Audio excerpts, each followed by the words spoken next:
Hello, I'm Michelle from Ascent Bath & Body, here in collaboration with Cosy Owl, and welcome to another soap making video. In this video we're going to make a galaxy soap, so we're going to learn how to swirl soap.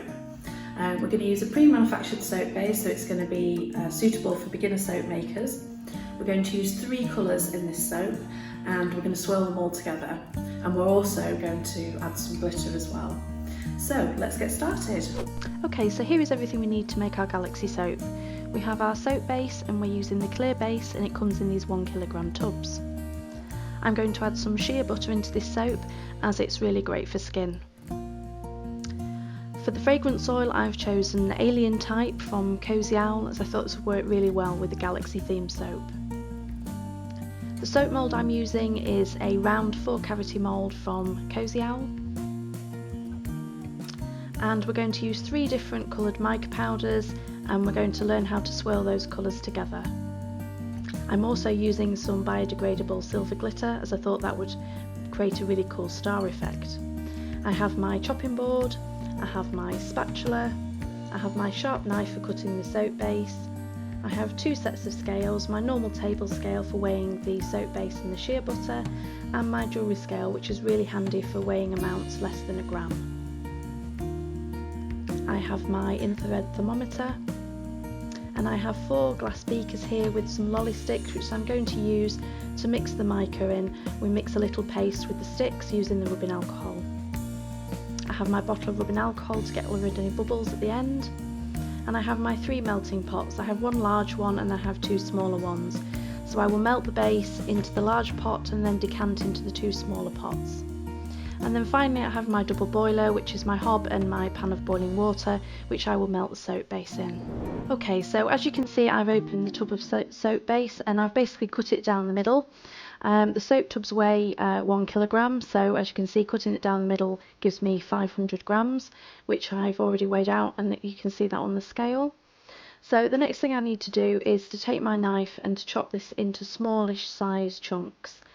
It's always advisable to cut the soap base up into small chunks because it helps it to melt. It melts it more evenly and much quicker as well. Now, don't forget you can use a microwave to melt this kind of soap base, and if you do decide to use the microwave, then melt it down in 20 to 30 second bursts. Check it each time and make sure that you don't overheat it. I'm now going to pop the jug back on the scale. I'm going to add my shea butter. I only want to add about 1%, as I don't want to affect the lather of the soap.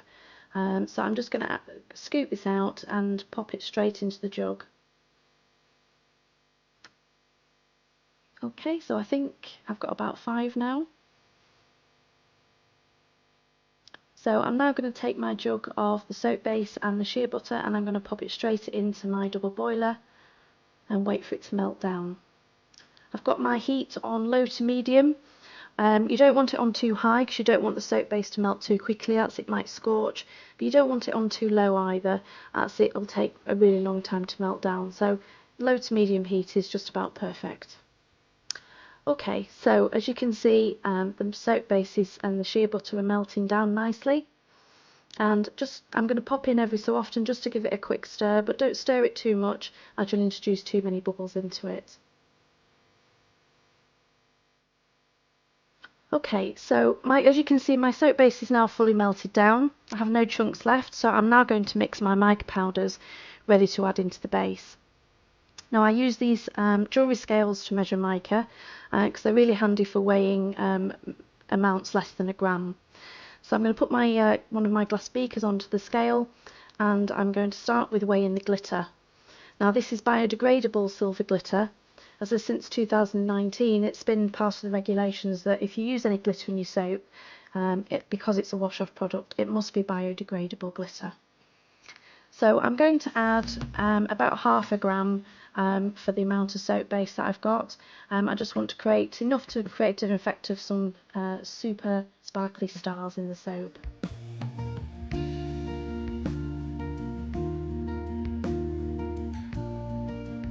Okay, next colour I'm going to go for is the orange, and no, I'm not. I'm going to choose purple next because this is my biggest amount of colour, and this is Magic Violet colour.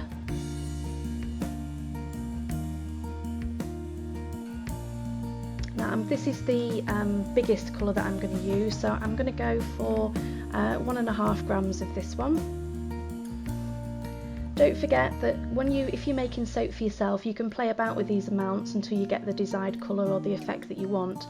But if you're going to sell your soaps, then once you've decided on a recipe and that's been assessed by a chemist, you must continue to stick to those exact measurements each time. So that's my purple done. Next I'm going to measure the blue, and this is Flash Blue from Cosy Owl, and this is my second largest colour. So I'm going to measure about 1 gram of the blue.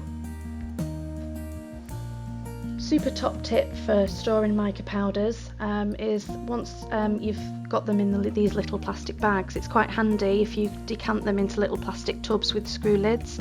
It makes it a bit easier to get your mica in and out, and it's less messy as well.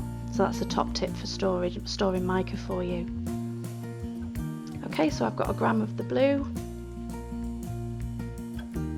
And then finally I'm going to do my orange, and this is Saffron Mica from Cosy Owl.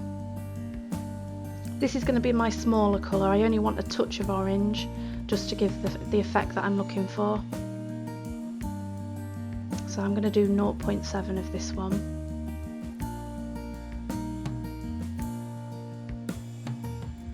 These lolly sticks are really handy for scooping out the mica from the bags. And they're also really handy to mix with as well, as you'll see, because they get into the corner of the beakers. So I've now mixed all my colours, and then we just need to make a simple paste.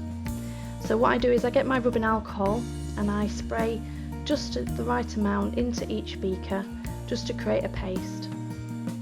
And as you can see, the lolly sticks really get into the corners of the beaker, so it makes it mix really, really well. I'm going to do the same with the blue and then the purple. Now the reason why we mix it into a paste is because if you can add the mica direct into the soap base, but sometimes you can still get some specks of unmixed mica, and with this soap, as you'll see later on when we're pouring, we've got to act quite fast with this one because of temperatures, so we want to have it already mixed up beforehand. So this is my purple that I'm doing. Just need a little bit more in there to make a better paste.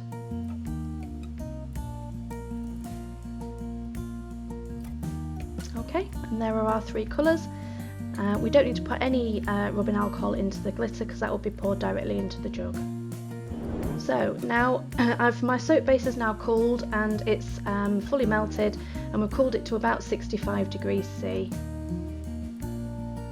So I'm going to pop it back on the scale and just give it a quick stir just to make sure that there's no lumps or no skin that's formed while it's been sat in the water. And then I'm going to tip my glitter straight in, and I'm going to give that a good stir, making sure it's all combined. Then next thing I'm going to add is my fragrance oil. Optimum temperature to add fragrance oil is about 60. We're going a tiny bit hotter this time because we've got to act quite fast.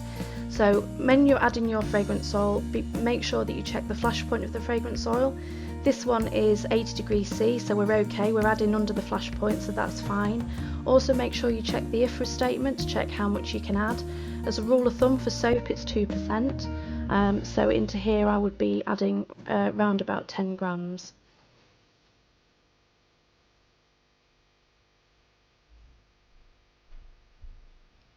So I'm going to pour straight into the soap.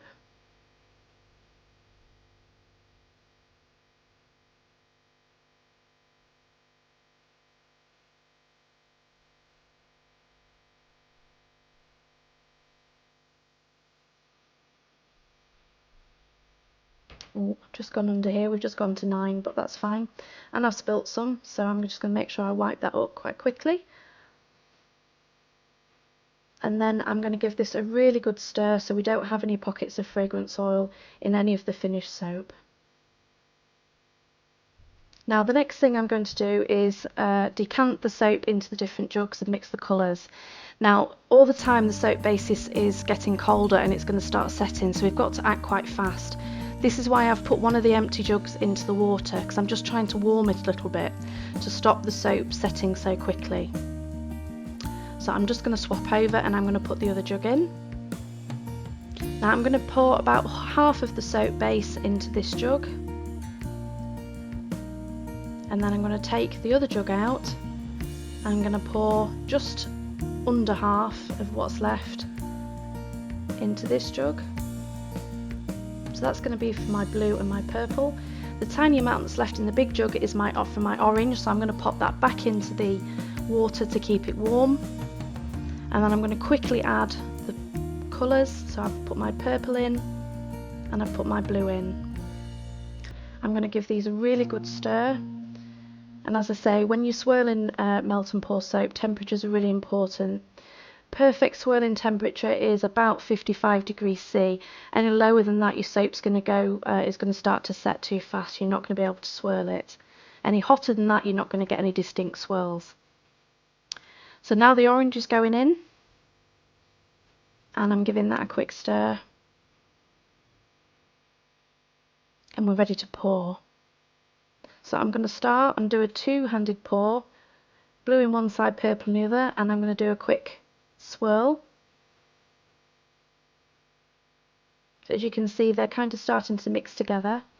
I've half filled each cavity, so I'm going to then go back and do a splash of orange in each one.